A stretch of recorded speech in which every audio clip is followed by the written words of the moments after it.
Hello bachcho, let's see this question. The question says, in the circuit shown in figure, the heat produced in the 5 ohm resistor due to a current flowing in it is 10 calorie per second. The heat produced in the 4 ohm resistor is, option दिए गए हैं 1 calorie per second, 2 calorie per second, 3 calorie per second, 4 calorie per second. तो कहा गया कि जो circuit है उसमें जो हीट प्रोड्यूस है in the 5 ohm resistor due to the current flowing in it is 10 calorie per second. तो जो हीट प्रोड्यूस होगी इन द 4 ओम रजिस्टेंस वो हमें कैलकुलेट करनी है। सो की concept for this question is heat produced, heat produced. और हम जानते हैं कि जो हीट प्रोड्यूस होती है एच वो होती है आई स्क्र आर टी। ठीक है, तो हीट प्रोड्यूस हमारे पास है आई स्क्र आर टी,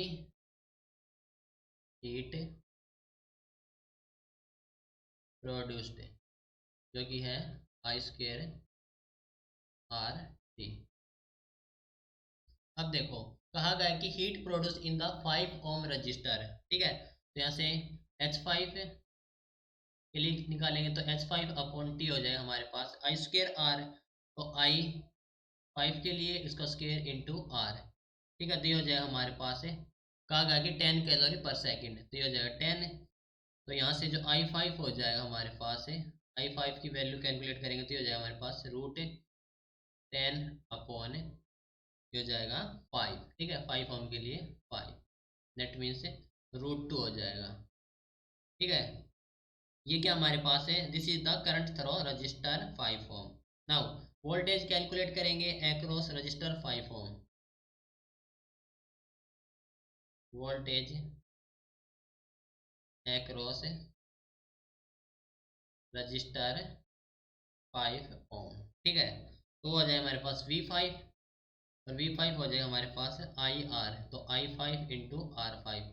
ठीक है, दैट मीन्स √2 इंटू 5, जो है हमारे पास है 5√2 वोल्ट, जो कि हमारे पास वोल्टेज। अब देखो जो रेजिस्टेंस हमारे पास 4 और 6 है और 5 है वे पैरेलल में है, तो जो पोटेंशियल होगी अक्रॉस 4 6 वो इक्वल हो जाएगी V5 के। तो देखो रेजिस्टेंस 4 और 6 हैं वो हमारे पास है सीरीज में। ठीक है, 4 और 6 वाले हमारे पास है सीरीज में। और जो करंट फ्लो होगा थ्रो ईच रजिस्टर वो कैलकुलेट करेंगे और हमें चाहिए है heat produce in 4 ohm resistor. ठीक, तो हम कहेंगे देखो एज जो रजिस्टर हैं, रजिस्टर जो 4 और 6 ओम वाले हैं, 4 और 6 वाले, इनका जो कॉम्बिनेशन होगा और 5 वाले का ये कैसे होगा, पैरेलल में होगा, इन पैरेलल। ठीक है, तो जो पोटेंशियल होगी इक्वल होगी V5 के। सो पोटेंशियल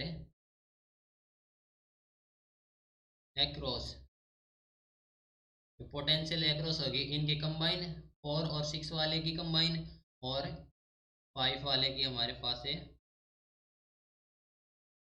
ये 4 और 6 वाले की इसकी इक्वल हो जाएगी V5 के। तो ये हो जाए हमारे पास है इज इक्वल टू V5। ठीक है, वोल्टेज अक्रॉस रजिस्टर 5 ओम वाले।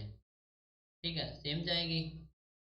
नाउ क्या होगा, जो रेजिस्टेंस 4 एंड 6 वो सीरीज में है, तो जो करंट होगा थ्रो ईच रजिस्टर वो होगा हमारे पास है I4।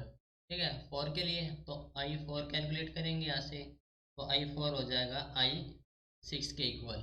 ठीक है, जो हमारे पास है I4 है और I6 बराबर हो जाएंगे और ये हो जाए हमारे पास है V अपॉन आर। V हमारे पास क्या थी, पोटेंशियल एक्रॉस इनकी क्या थी, V5 थी, तो V5 है अपॉन रजिस्टेंस आर। तो आर हमारे पास 4 + 6 है, 4 + 6 है। ठीक है, ये समझे, क्योंकि हमारे पास जो I4 और I4 इक्वल हो जाएंगे, क्योंकि ये हमारे पास है रजिस्टर 4 और 6 ओम वाले सीरीज में है, तो जो करंट होगा थ्रो ईच रजिस्टर वो I4 और I6 इक्वल होंगे और ये हो गया हमारे पास V अपॉन आर। तो V हमारे पास V5 है और R दोनों का सम है। ठीक है, 4 + 6 है, R1 + R2। ठीक है, तो ये हो जाए हमारे पास है 5√2 अपॉन 10। ठीक है, तो ये हो जाए हमारे पास है √2/2। ठीक है, तो अब देखो हमें चाहिए है heat produce in 4 ohm resistance. तो हीट प्रोड्यूस कैलकुलेट करेंगे, हीट प्रोड्यूस्ड, तो ये हो जाए हमारे पास है I4 स्क्वायर इंटू R4। ठीक है, 4 ओम के रेजिस्टेंस के लिए तो I स्क्वायर R, तो ये हो जाए हमारे पास है I4 का स्क्वायर। I4 हमने ये कैलकुलेट कर लिया, तो इसका स्क्वायर करेंगे, √2/2 का स्क्वायर इंटू R4 हमारे पास है 4 के लिए रेजिस्टेंस 4, तो ये हो गया हमारे पास है 4। कैलकुलेट करेंगे तो ये आ जाएगा हमारे पास है 2 कैलोरी पर सेकेंड। कितनी आ जाएगी हमारे पास है हीट। ऑप्शन बी हो जाएगा हमारे पास correct answer, right. So this is your final answer. Hope understood it well, best of luck.